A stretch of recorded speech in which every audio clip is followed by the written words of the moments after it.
மனுஷன் கற்காலத்திலிருந்து நவீன காலத்துக்கு மாறுறான், நவீன காலத்திலிருந்து சூப்பர் சோனிக் காலத்துக்கு மாறுறான். ஆனா பாருங்க, கல்யாணம்னு வந்துட்டா இந்த வரதட்சணைங்கிற விஷயம் மட்டும் மாறவே மாட்டேங்கி.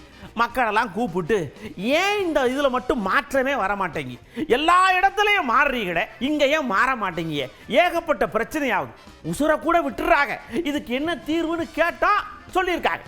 வரதட்சணை கேட்டு கொடுமை பண்றவங்களுக்கு மெயின் மரண தண்டனை, வேற எந்த தண்டனையும் கொடுக்க முடியாது. மனுஷ லிஸ்ட்லயும் சேர்த்தக்கூடாது. அவங்கள பொண்ணு கிடைக்கிறதே பெருசா இருக்கு. என்னங்க பொண்ணு நம்ம வீடு போகணும்னு நினைச்சிட்டு கூட்டிட்டு வந்து நல்லா வாழ வைக்கிறோம்.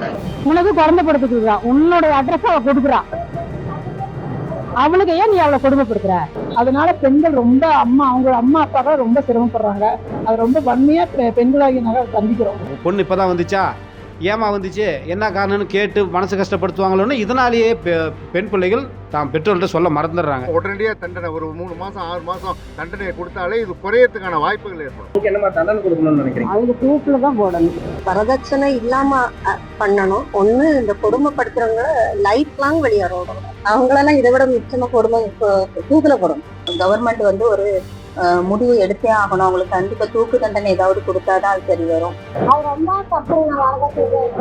இந்த மாதிரி கேட்கறவங்க எல்லாம் ஃபர்ஸ்ட் அரசாங்கம் கரெக்டா ஃபிட்டா பண்ணாங்கன்னா ஜெயில பிடிச்சு போட்டு இந்த மாதிரி ஒரு 2, 3, 4 மெம்பர்ஸ் இந்த மாதிரி பண்ணிட்டாங்கன்னா ஓகே தான். ஆனால் அவங்க வந்து எதுனாலும் பேரண்ட்ஸை கைவிட்டாலும் அவங்களே தான் ஃபேஸ் பண்ணுற அளவுக்கு தைரியத்தை ஃபஸ்ட்டு வளர்த்துக்கணும். பையனுக்கு நான் வரதட்சணை கேட்க மாட்டேன் அப்படிங்கிற ஒரு உறுதிமொழியா மக்கள் எடுக்கிறப்பதான் அது வந்து இதாகும். தர சட்டங்கள் சில விஷயத்த வந்து முழுமையா செயல்படுத்த முடியாது. வரதட்சணைங்கிறது ஒரு பேட் வேர்டா கூட எடுத்துக்கலாம், கிட்டத்தட்ட அந்த மாதிரி நம்ம சொல்லலாம். நியூ ஜென்ரேஷன் வந்து கண்டிப்பா வரதட்சணை வாங்காம கல்யாணம் பண்றதுக்கு நம்ம என்ன வழிகள் உண்டோ அதை பார்க்கணும்னு நான் நினைக்கிறேன் பர்சனலா.